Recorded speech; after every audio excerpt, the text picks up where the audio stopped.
Kisah seorang janda yang dijuluki semua warga Dallas dan sekitarnya sebagai janda penebar maut karena kepiawaian si janda kembar.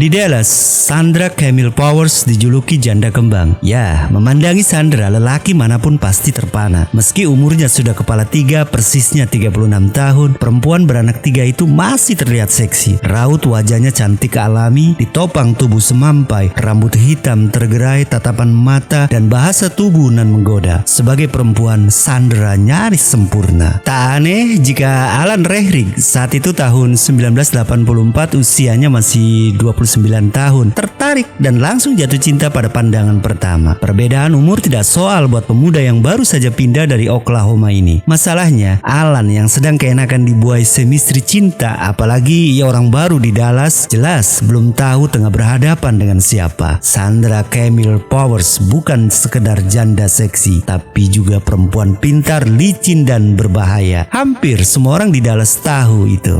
Sebelum kita lanjut ke cerita bunga-bunga asmara yang tengah tumbuh dan membara antara si janda Sandra dengan Alan Rehrig, si berondong yang tengah mabuk kepayang oleh pesona Sandra, kita flashback dulu akan masa lalu Sandra sebelum berkenalan dengan Alan.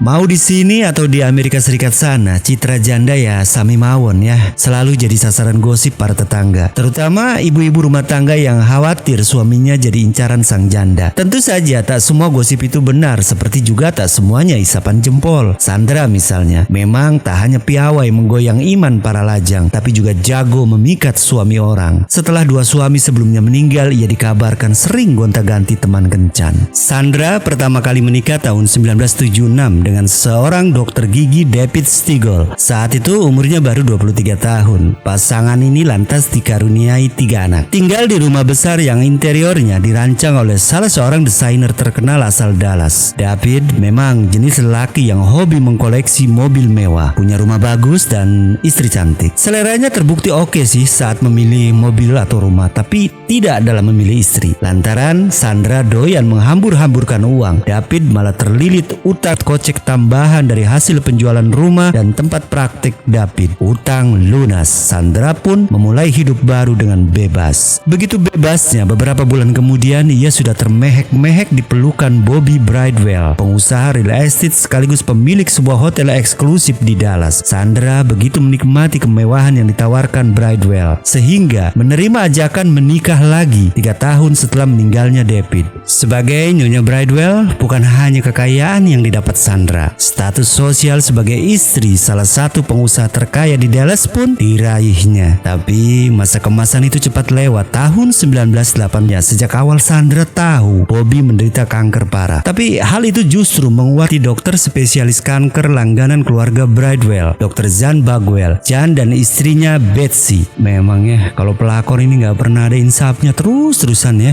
Betsy lah yang selama ini membantu merawat anak-anak Sandra pasca kematian Bobby. Tapi lagi-lagi cerita horor dan lagu kematian bak mengancam siapapun yang dekat dengan Sandra. Dr. Zan Bagwell merasa kelakuan Sandra sudah di luar kewajaran. Sampai pernah pada suatu ketika, saking pengennya perhatian dari Dr. Zan Bagwell, Sandra pernah meminta untuk datang ke rumahnya untuk mengecek mobilnya. Padahal mobilnya sih nggak apa-apa kata si dokter itu. Tapi ya begitulah, karena ingin mendapatkan perhatian. Padahal Sandra sendiri sudah tahu bahwa dokter itu sudah punya istri dan istrinya adalah temannya. Tapi Dr. Zan Bagwell tidak mudah saja terayu ya. Pelan tapi pasti Zan membatasi diri. Sebuah keputusan yang harus dibayar mahal karena beberapa waktu kemudian Betsy, istrinya, ditemukan mati mengenaskan di mobilnya tak jauh dari bandara Dallas. Persis seperti bunuh dirinya David. Di tangan Betsy terselip pistol. Polisi lagi-lagi terpaksa menyimpulkan kasus ini sebagai bunuh diri sebab tak ada bukti jejak keterlibatan orang lain di TKP selain sidik jari dan jejak korban, termasuk tiadanya tanda-tanda keterlibatan Sandra. Padahal ia disebut-sebut sebagai orang terakhir yang bertemu Betsy. Beberapa jam sebelum mayat Betsy ditemukan, Sandra menelepon korban. "Mobilku mogok di parkiran gereja, kamu bisa tolong antarkan aku ke rental kan?"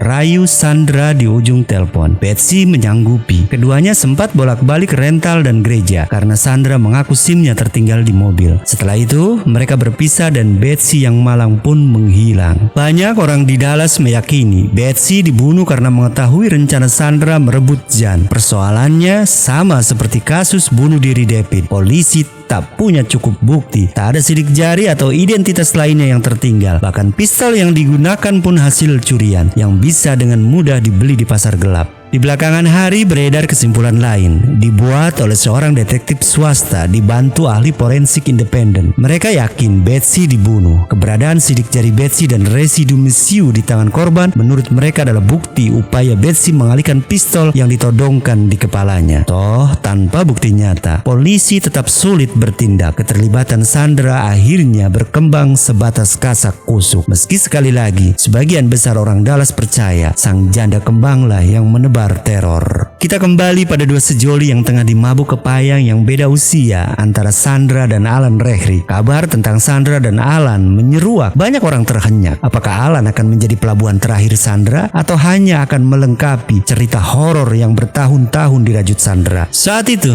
tentu saja tak seorang pun percaya. Sandra dan Alan yang selama ini tinggal di rumah sobat kentalnya Alan yaitu Phil Askew, seorang pemilik bisnis pegadaian, tampak seperti pasangan mesra. Pasangan Romeo dan Juliet dekat dan mesra setiap saat. Menurut Phil, Alan sangat tergila-gila pada Sandra. Sahabat Alan yang lain, George McKinney, bercerita bagaimana suatu ketika dia melihat Sandra bergayut mesra di pundak Alan yang sedang menyetir betul-betul seperti ABG. Kebahagiaan itu memuncak saat Sandra hamil. Tanpa pikir panjang, hanya 6 bulan setelah pindah dari Oklahoma, Alan menikahi Sandra. Sialnya, 2 bulan kemudian Sandra mengaku keguguran. Alan sangat terpukul. Dia sungguh-sungguh mengharapkan hadirnya seorang anak. Sejak itu keduanya sering bertengkar. Banyak hal yang membuat dan sering memancing keributan rumah tangga mereka, mulai dari soal anak yang batal lahir sampai keinginan Sandra agar Alan ikut asuransi jiwa. Padahal Alan paling malas berurusan dengan perusahaan asuransi. Meski sudah ikut asuransi jiwa, pertengkaran terus-terusan berlanjut hingga berhari-hari, berminggu-minggu, bahkan berbulan-bulan. Sampai akhirnya pada November 1985 secara lisan mereka memutuskan pisah ranjang. Alan pun resmi pindah ke rumah Phil. Di masa-masa introspeksi itu mereka sempat saling telepon. Pertikaian pun sepertinya sedikit mencair. Belakangan Sandra bahkan minta waktu untuk bertemu Alan. Mereka sepakat bertemu di gudang kecil dekat rumah Sandra. Sore harinya mengendarai Ford Bronco kesayangan, Alan pamitan pada Phil. Sekitar pukul 18 Phil mendapatkan telepon dari Sandra. "Alan sudah berangkat kan Phil?"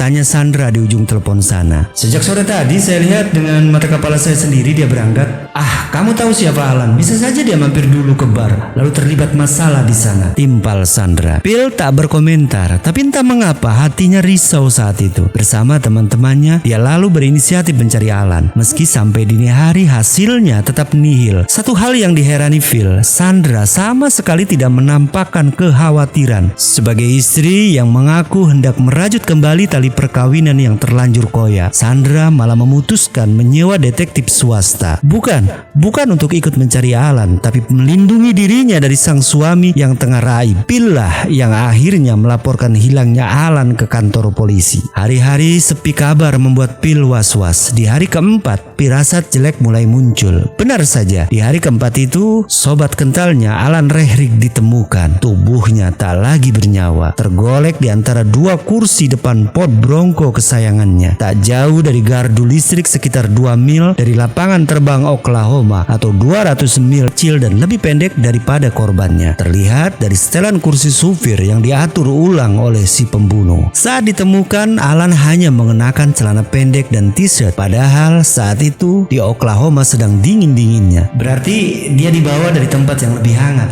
Dallas misalnya. Oklahoma sekedar pengalih perhatian, tegas Steve Paseko dengan analisanya pada saat itu. Setelah mengumpulkan semua petunjuk, kecurigaan Steve langsung tertumbuk pada Sandra. Di mata polisi Oklahoma ini, secara materi Sandra satu-satunya orang yang paling diuntungkan atas matinya Alan. Menurut keterangan yang terhimpun pada saat itu, Alan nyaris tak punya musuh, bukan tipe pembuat onar dan belum genap setahun tinggal di Dallas. Tapi Alan punya asuransi jiwa senilai 220.000 US dollar atau sekitar 2 miliar rupiah yang akan jatuh ke tangan istrinya jika ia meninggal. Bayangkan jika mereka jadi bercerai, Sandra tidak akan mendapatkan apa-apa. Menurut analisis atau teorinya Steve Pacheco, petugas kepolisian tersebut, kronologi kejadiannya seperti ini. Sambil duduk di mobil, Alan berbincang-bincang dengan Sandra yang berdiri di luar kendaraan. Di tengah-tengah percakapan itulah Sandra menembak Alan, lalu dia mendorong jasad Alan ke kursi penumpang. Tinggi Sandra hanya 5 kaki 6 in, hampir 170 cm.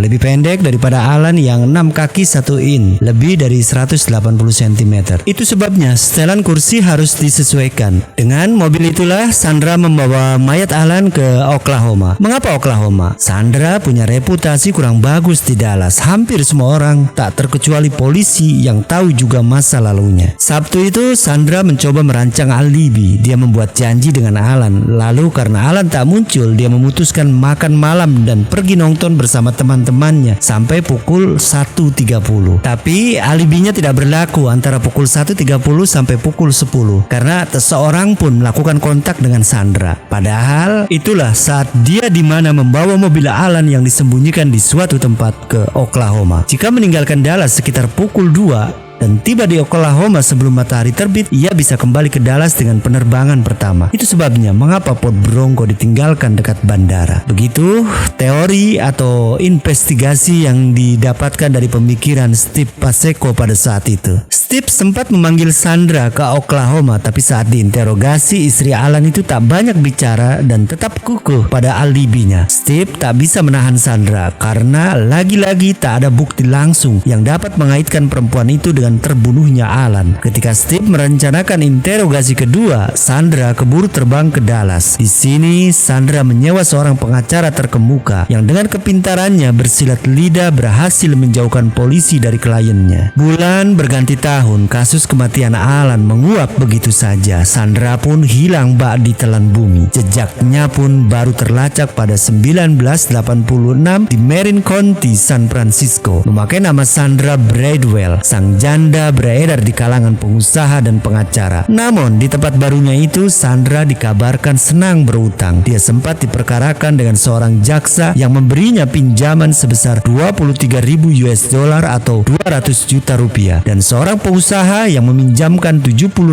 US dollar atau sekitar 500 jutaan. Pasalnya ketika ditagih, Sandra cuma berujar enteng. Saya pikir uang itu diberikan cuma-cuma. Masyarakat Marin County mulai ngeh siapa Sandra setelah sebuah majalah di Dallas memuat kisah kelam janda beranak 3 itu. Sandra yang kepepet kemudian meninggalkan kota, mengubah lagi namanya menjadi Camille Bradwell. Di awal 90-an secara mengejutkan Sandra dikabarkan menjadi misionaris. Dia rajin berkeliling berdakwah dari satu kota ke kota lain di sejumlah negara bagian di Amerika Serikat. Pertanda sang janda yang pada saat itu umurnya sudah 50 tahunan mulai insaf. Tapi tunggu dulu, lewat peran barunya itu Sandra yang kali ini memakai nama Camille Browers, plesetan dari nama aslinya Powers, ternyata kerap mengutip uang dari jemaah. Sandra hanya memindahkan sasaran kejahatannya. Jika dulu targetnya lelaki kelas menengah ke atas, kini kelas menengah ke bawah, mengatasnamakan bantuan untuk anak yatim piatu. Toh sepandai-pandainya tupai melompat, akhirnya terjerembab juga. Pada 2006, Camilla Bowers atau Sandra yang sudah berganti nama ini yang sudah berusia 62 tahun berkat kepandaiannya mencari muka dipercaya menjadi pengasuh nenek-nenek, yaitu Sue Mosley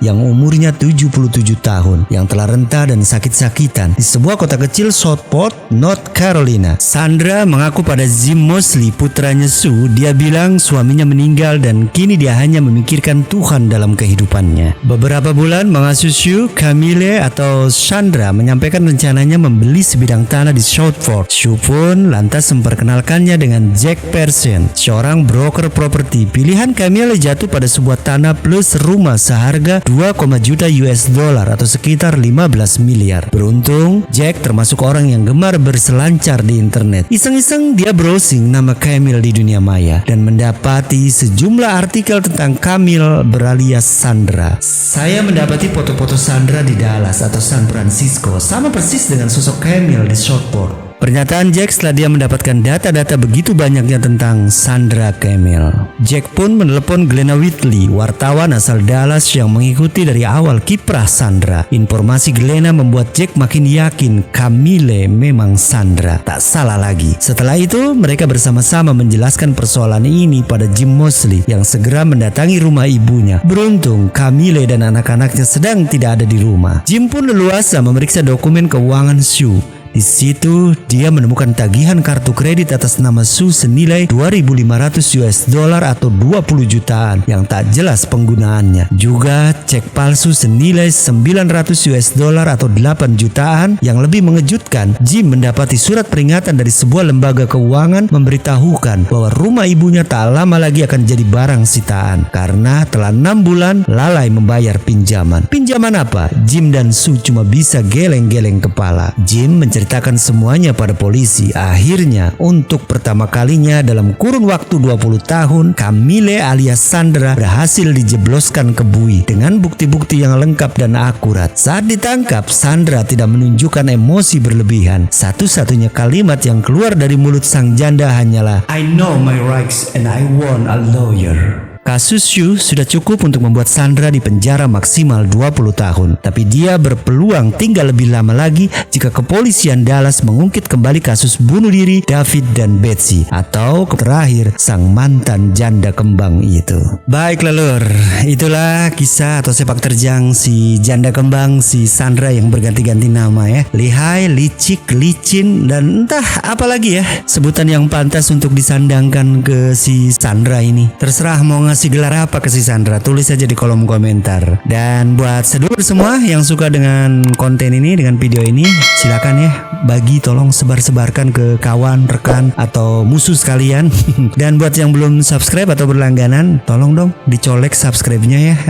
Dan seperti biasa di akhir cerita, di akhir acara, saya nggak akan pernah bosan untuk sama-sama saling mengingatkan untuk tetap menjaga sholat 5 waktu. Insya Allah dengan senantiasa kita istiqomah jaga sholat 5 waktu, kita terhindar dari niat-niat untuk berbuat kejahatan. Wassalamualaikum warahmatullahi wabarakatuh.